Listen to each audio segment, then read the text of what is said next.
Sí. Ahora Víctor Virse. ¿Dónde está? 7. Víctor con H. Puse Víctor. Víctor Virse. ¿Salió? ¿No te tengo? Sí, estamos como amigos. Sino que Debe ser que mi ya murió. Ya.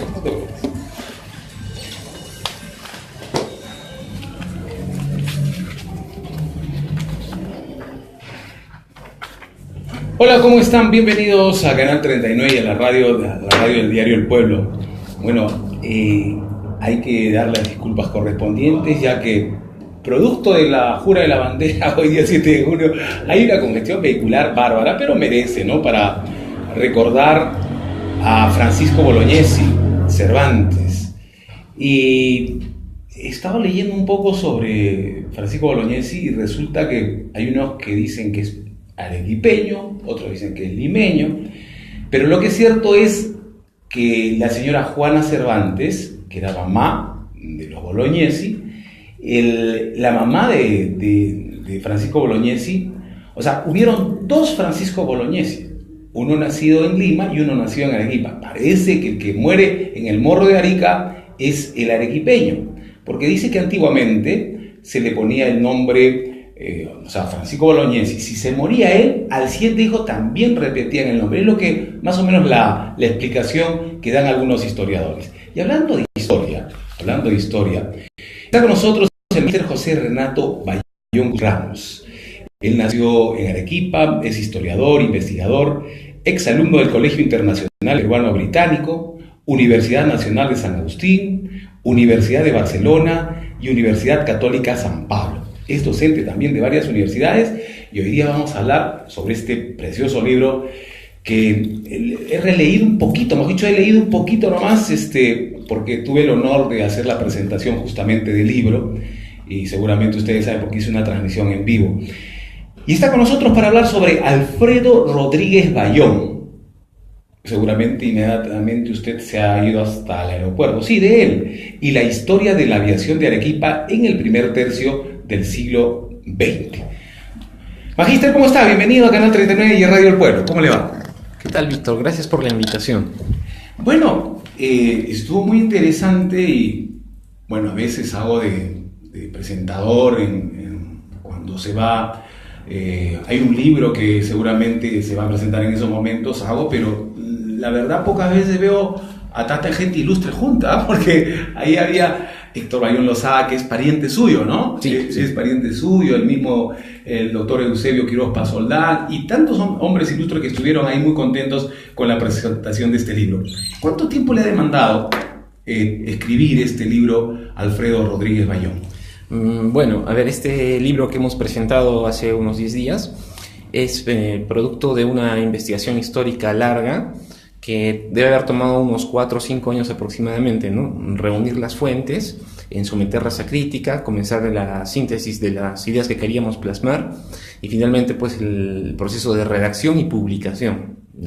Claro, porque cuando uno es escritor y puede escribir sobre ficción, puede escribir sobre diferentes cosas, está bien, pues ahí puede volar la imaginación, pero cuando uno hace un libro de esta naturaleza hay que ir a las fuentes y muchas veces de repente los que nos gusta, no sé, por decir la guerra del Pacífico y para saber dónde se desarrolló, cómo se desarrolló, si vemos la historia escrita por los chilenos o la historia escrita por nosotros los peruanos, desgraciadamente a veces hay mucha diferencia, ¿no? Entonces acá no se puede cometer muchos errores, hay que estar yendo a diferentes fuentes, ¿no? Sí, exactamente, pues los historiadores nos basamos para los estudios históricos simplemente en la fuente, en lo que viene a ser en la información que se contiene en diferentes soportes. Para eso recurrimos a la fuente primaria y a la fuente secundaria. Este libro tiene de ambas.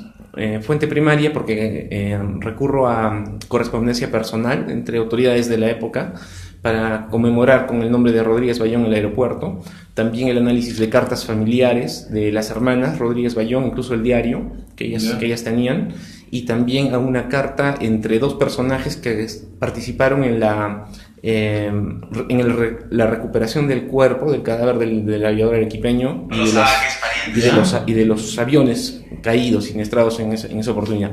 Y también la fuente secundaria, que viene a ser todo lo que son libros y también diarios de la época.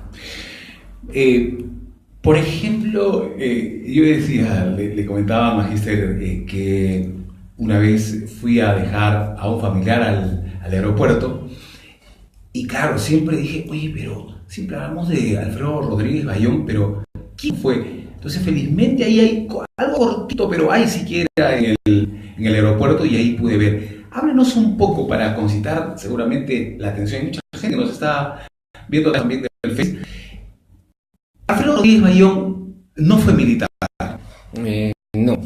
Bueno, el nombre, ¿no?, de Rodríguez Bayón es fácilmente identificable por los arequipeños de todas las generaciones. Sin embargo, como nunca ha habido un estudio sobre su vida, ni sus aportes, ni acciones a favor de la patria, es totalmente desconocido y cada vez se va perdiendo menos porque las generaciones actuales son menos tradicionalistas que las anteriores. Entonces se va perdiendo. Entonces hay una obligación de recuperar y poner en valor sus acciones, sus proezas y su vida. Pero para eso también hay que explicar pues el contexto. Claro.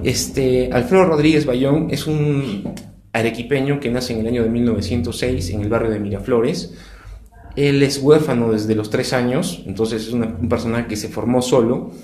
Exalumno del Colegio Independencia, del Colegio Bayón, y que por desarrollo profesional decide viajar a Estados Unidos de Norteamérica, donde había un sistema educativo que era ofrecer por los estudios a cambio del trabajo que uno desarrollaba en la construcción de aviones. Y él se gradúa en la School of Aeronautics de California con el título de mecánico de aeronáutica. Entonces es un personaje, como le digo, que se va a formar solo. Es conocido muy ligeramente, de repente, porque se le confunde con su hermano José Leonardo Rodríguez Bayón, que fue el arzobispo de Arequipa entre 1946 y el 80, o sea, que él sí tuvo una larga trayectoria en la ciudad, mientras que Alfredo Rodríguez Bayón, el aviador, fallece a los 26 años de edad. Muy joven, ¿no? Sí. Muy joven. ¿Y a los cuántos años parte de Arequipa rumbo al extranjero? Muy bien, él se va en el año de 1925, o sea, nace en el 26 y en el 25 está rumbando a Norteamérica. Y está allí, permanece allí por 3 años hasta que se gradúa y coincidentemente llega la crisis del 29. Entonces muchos extranjeros tienen que regresar a sus países de origen. Se refiere a la crisis en Estados Unidos, la crisis de Wall Street, ¿no? Exacto, el Viernes Negro. Viernes Negro. Pero que fue en realidad una crisis que afectó al mundo, fue global. Sí. Entonces regresa al Perú, donde ya estaba instituida la aviación comercial con la compañía Fawcett y Panagra, que cubrían las rutas nacionales. Entonces él, como mecánico, lo encontramos trabajando para Panagra en Lima Tambo, en Lima, que era la base de operaciones de esta aerolínea. Ese mismo año es trasladado a Chile, donde ejerce de mecánico, y ese mismo año también a Mendoza, Argentina, donde ejercerá pues de jefe de aeroplazas de la misma compañía Panagra. Qué interesante. Y él era un hombre que amaba mucho a su patria, ¿no?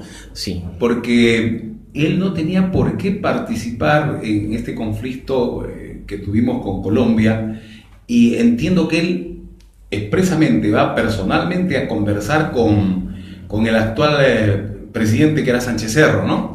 Sí, esa parte de su vida es bastante interesante porque trabajando en Mendoza, Argentina, adquiere muchísima experiencia como piloto, porque se llega a graduar como piloto. Él es mecánico, pero se llega a graduar como piloto, y eso está recuperado en la información que contiene el libro, cómo fue su examen pues de graduación para piloto. Entonces, como piloto él cubre la ruta entre Buenos Aires, Mendoza y Santiago de Chile, y hay que recalcar allí que tiene que atravesar la cordillera de los Andes a más de 6.000 metros, pero con aviones de la compañía Panagra era más fácil, ¿no? Eran aviones con bastante potencia. Pero él, al enterarse del conflicto peruano-colombiano del 32-33 por el trapecio de Leticia, decide venir e incorporarse a las fuerzas, y para ello lo que hace es comprarse un avión con su propio peculio, ¿no? ¿Ah, sí? Sí. Entonces aquí lo interesante, porque el Perú tenía grandes dificultades para conseguir armamento militar de la marina, de la aviación. y recurría a la población y las donaciones económicas que el pueblo pudiera dar. Entonces aquí vemos el propósito que él tuvo, ¿no? Desde un principio de adquirir un avión para poder venir. Y esta es la parte más interesante de su vida, que es el cruce de los Andes, que es la misma ruta que utiliza el Libertador San Martín con el ejército libertador para venir en 1821 a liberarnos, ¿no? Yo quisiera parar acá, Sí. un rato, porque mucho se habla, hablábamos un poco al inicio de la Guerra del Pacífico, hablamos sobre la expedición libertadora de San Martín, cuando viene con miles de negros, ambos vienen pasando justamente los Andes peruanos, pero claro, a veces hay gente que reclama mucho porque la expedición Libertadores es un párrafo pequeñito dentro de nuestra historia, pero hay que tratar de ponerse en este lugar para ver cómo hace San Martín para cruzar los Andes peruanos. Si a veces nosotros nos congelamos de frío con 5 o 6 grados, imagínense eso. Imagínense para dar alimentos. Entiendo que dice que llevaban vacas vivas para que beneficiarlas en el trayecto. La indumentaria, la vestimenta que tenía no era suficiente. Ahora, si hablamos de Alfredo Rodríguez Bayón, para poder cruzar los Andes, entiendo, alguito he leído sobre eso, dice que hay unas corrientes de aire que son peligrosísimas, ¿no? Claro, estamos hablando de cruzar los Andes a 6.000 metros de altura, simplemente con un punto de referencia visual que era el Valle del Río Uspallata. Y esto queda entre Mendoza y Santiago de Chile. Entonces él al llegar, la prensa de la época pues le hace una entrevista a Rodríguez Bayón y él expresa, ¿no? Y dice pues qué había pasado, que él sintió mareos porque obviamente a 4.500 metros ya comienzan los síntomas del soroche. Entonces en aquella época había sido introducida la farmacopea, la medicina natural, a la aviación, a la incipiente aviación. Y era costumbre encontrar en los morrales de los aviadores, por ejemplo, ajo, cebolla, mentas, ¿no? Para atenuar esos síntomas. Y por otro lado también él describe que el avión pierde potencia y pierde altura, también porque por la falta de oxígeno a esas alturas pues pudo haber ocurrido una catástrofe, como ya había pasado en muchas oportunidades, ¿no? Es Rodríguez Bayón el segundo aviador en lograr cruzar el cruce de los Andes y venir hasta el Perú.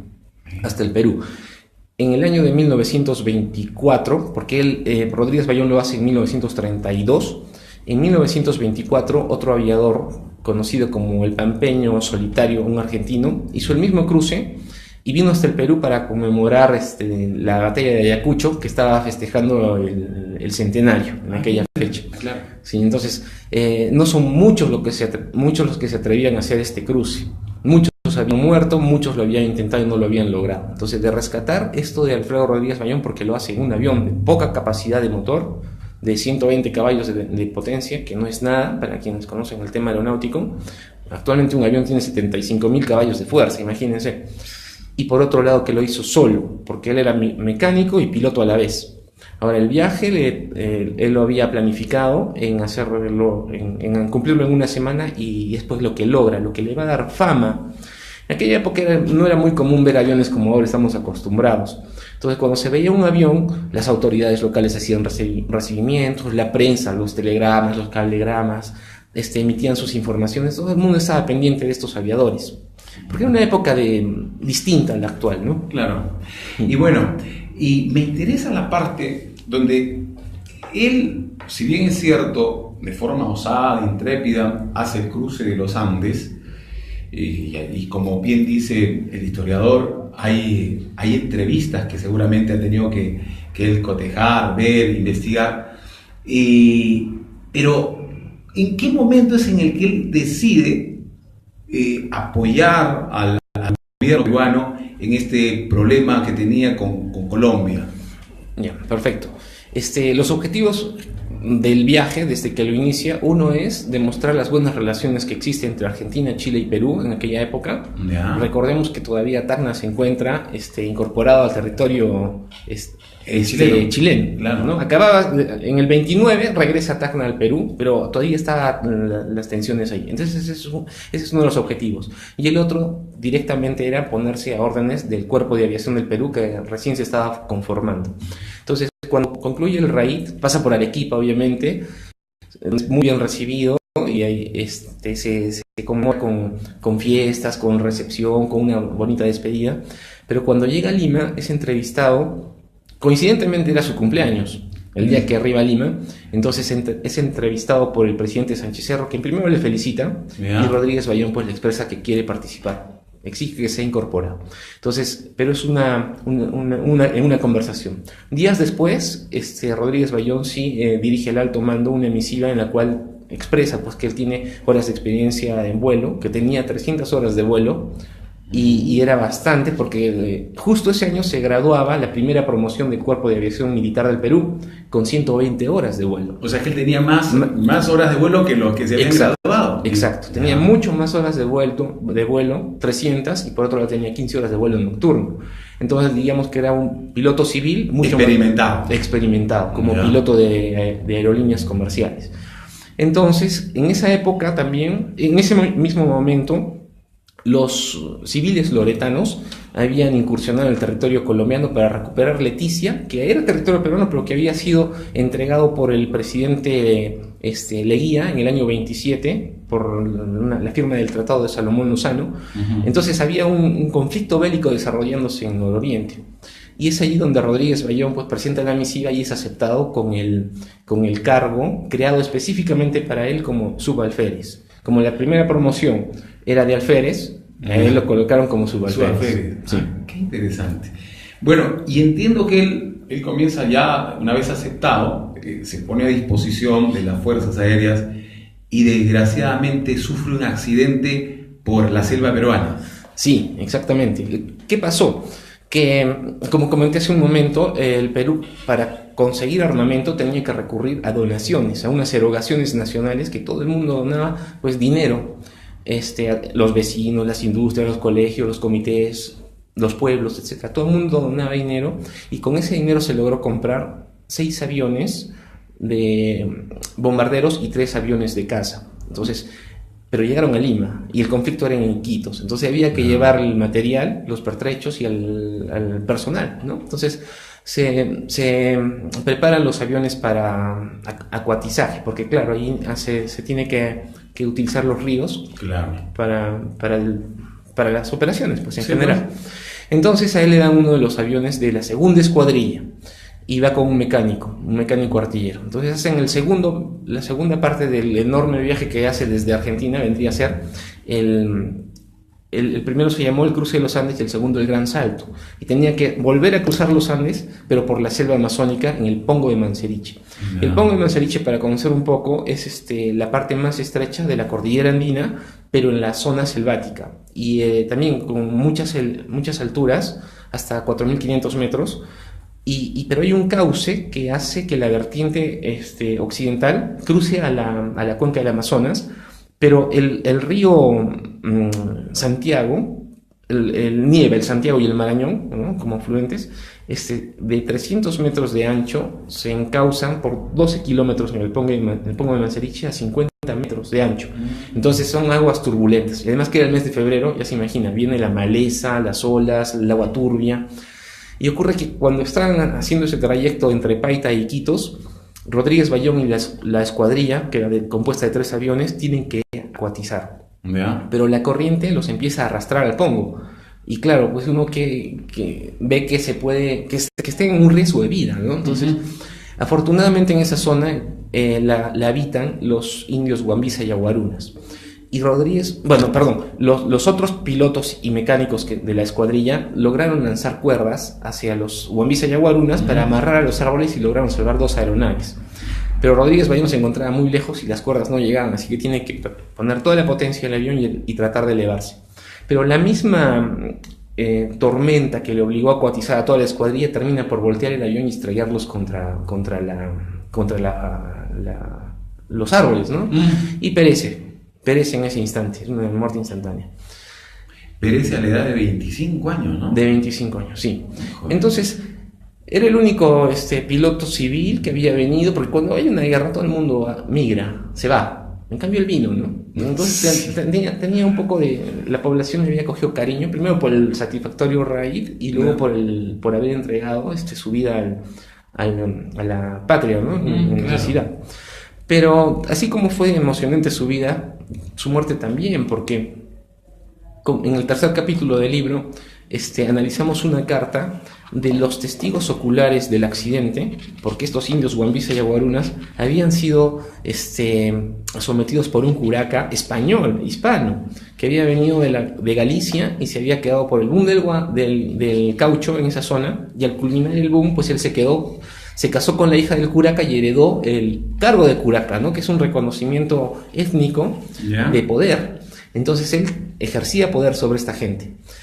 Y como eran los indios Huambisa y Yaguarunas quienes habían visto el accidente, pues le narraron a él todo lo acontecido, y él entabló una comunicación con un capitán del ejército español del aire, y esta carta es redescubierta en el año 2002. Entonces, entre el año del 33 que fallece y el año 2002 no se sabía nada de lo que realmente había pasado. Entonces, hemos descubierto esta carta, la descubre Maximino Fernández Sendín, quien trabaja la figura del curaca y que me inspiró para realizar esta investigación. Entonces, se narra de que este personaje, Rodríguez Bayón, fue enterrado en el lugar del accidente, luego fue recuperado por una expedición encargada por el Cuerpo de Aviación a este curaca, y también se explica cómo es embalsamado, cómo es pues colocado en un ataúd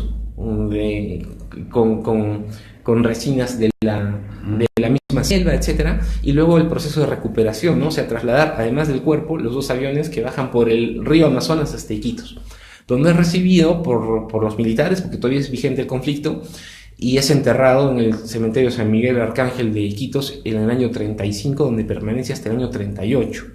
Perdón, en el 33 hasta el 38. Y sería su segundo entierro. En el año 38, en el contexto de la Convención Interamericana de Aeronáutica, es trasladado junto con otros próceres, porque son próceres, claro, y héroes, hasta Lima, donde son nuevamente enterrados en un tercer entierro en el cementerio Presbítero Maestro. ¿Y habrá un cuarto entierro o ya no? Porque seguramente los arequipeños, luego de conocer la gran valía de este personaje, Alfredo Rodríguez Bayón, de repente querrán traer sus restos acá, pero creo que está bien el presbítero maestro, junto con otros próceres y héroes de la independencia, claro, también, ¿no? En su contexto. Claro. No va a ser posible traerlo, ¿no? Si quisiéramos, porque el cementerio ha sido musealizado y ya es parte de una colección, digamos, ¿no? Ya no puede venir. Pero se puede conmemorar o poner al personaje aviador Alfredo Rodríguez Bayón en valor a través pues de la publicación. Me he enterado también que están haciendo un documental sobre su vida. Entonces se está poniendo en valor, que no es más, es simplemente que dar a conocer cuáles fueron sus aportes a la aviación local, nacional, internacional. Magíster, sí, dígame. No sé por qué presiento que este libro da pie a una película, porque su vida es apasionante, ¿no? Simplemente que no la conoce mucha gente, pero un hombre que viaja a Estados Unidos, estudia mecánica, se gradúa de aviador, cruza los Andes, viene y se pone a disposición de su patria, muere joven, muere trágicamente también, pero fíjense todo lo que... Yo creo que esto puede servir de ejemplo para muchas generaciones, ¿no? Claro, sí, es un modelo de arequipeño, la verdad, porque las acciones que las hace a costa propia, ¿no? Un esfuerzo propio, que eso deberíamos de rescatar. Nuestras juventudes actualmente a los 26 años no están haciendo mucho, ¿no? Sí, esto, no sé, pero uno lo pone a la par de Mariano Melgar, que también muere muy joven, ¿no? Sí. También casi a la misma edad de él, 24, 25 años. Yo estoy en la presentación del libro y hay yo me quedo con esta parte, Magíster. En el momento en que Héctor Bayón Lozada, el doctor Héctor Bayón Lozada, que prologa el libro, comienza a leer el libro y usted ahí sosteniéndole el micro, porque Héctor Bayón es familiar suyo. Sí. Sí, ¿no? Sí, es mi tío, sí. Y Alfredo Rodríguez Bayón también es un tío abuelo suyo. Sí, también es tío abuelo mío. Imagínense, ¿no? Entonces, ver a don Héctor Bayón, al doctor Héctor Bayón Lozada, ya con sus años encima, a veces le faltaba un poco de fuerza para leer, pero usted pacientemente le sostenía el micrófono. Y yo dije, este es un buen mensaje para la gente, para las generaciones, porque Dios quiera que todos volvamos, lleguemos a ser ancianos, venerables ancianos, a ser mayores, porque no, a veces con todo lo que ocurre en esta vida, a veces uno no sabe hasta cuánto va a vivir, y sin embargo ver al magíster al costado, atentamente escuchando el prólogo, y nosotros también ahí, a una persona, un venerable anciano, un doctor que le tenemos mucho cariño. Eso es lo que deberíamos hacer. Lo que usted ha hecho es darle a todos los arequipeños, a los peruanos, a un hombre, para conocer más a un hombre como Alfredo Rodríguez Bayón, que no solamente es el nombre de un aeropuerto, sino es un hombre que amó mucho a su tierra, ¿no? Claro, es un personaje que tiene valores intrínsecos, ¿no? Que se transmiten a través de su memoria, por eso hay que recuperar esa memoria y darla a conocer. Ahora, el doctor Héctor Bayón Lozada, como ustedes bien saben, es sociólogo, abogado e historiador, claro. Tiene más de 33 libros. Entonces, y al ser sobrino del aviador, pues me ha honrado con el prólogo del libro. Entonces él se ha sentido muy contento también, ¿no? Sí, al igual que yo. Pero detrás de este libro, de la Academia de la Historia, no simplemente está él, está también es el doctor Héctor Bayón Lozada, también estuvo en el proceso de la investigación, muy pegado a cómo se estaba llevando a cabo esta investigación, es el doctor Eusebio Quirós Pasoldán, claro, a quien también debo de agradecerle por su participación en este libro, que fue fundamental en la asesoría.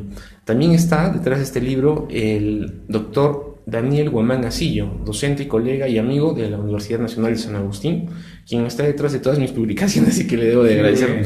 Y también el magíster Alejandro Málaga Núñez Ceballos, gran amigo y colega, que él me asesoró en todos los temas de la publicación y revisión del texto. Muy bien, ¿y dónde compren el libro? Yo les aconsejo verdaderamente que compren este maravillosamente muy bien escrito, y sobre todo que tiene muchos temas ahí para sacar, ¿no? Tiene mucha enseñanza para sacar de un ilustre arequipeño, un ilustre peruano como Alfredo Rodríguez Bayón. ¿Dónde está la venta del libro? Muy bien, bueno, este libro se está vendiendo en el aeropuerto, ¿ya? En la misma torre. ¿Ah, sí? Sí. Y por otro lado también en la cadena de librería San Francisco, ahí pueden encontrar los ejemplares de esta publicación. Este librito, además de contener la vida de Alfredo Rodríguez Bayón, contiene un estudio preliminar de lo que fue la aviación en Arequipa en el primer tercio, y contiene, por ejemplo, los primeros campos aéreos, que nadie sabe dónde están, porque claro, por la expansión demográfica, la explosión urbanística, están totalmente desaparecidos.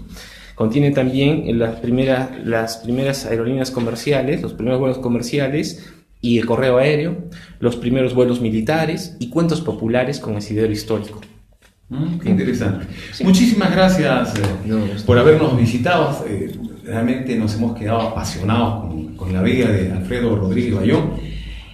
Muchas gracias. Ya saben, compren el libro, está en el aeropuerto y también en las librerías San Francisco, ¿no? San Francisco, sí. Y yo termino la entrevista con la parte final del prólogo del doctor Héctor Bayón Lozada. Dice: los documentos estudiados históricamente han sellado el presente trabajo, con cuyos resultados finales el historiador señor magíster José Renato Bayón Cusí Ramos rescata no solo las proezas aéreas del aviador, sino los valores intrínsecos que el distinguido piloto representa y transmite, mismos que han de servir de modelo para las generaciones de arequipeños y peruanos del hoy y del mañana. Vamos a una pausa, volvemos.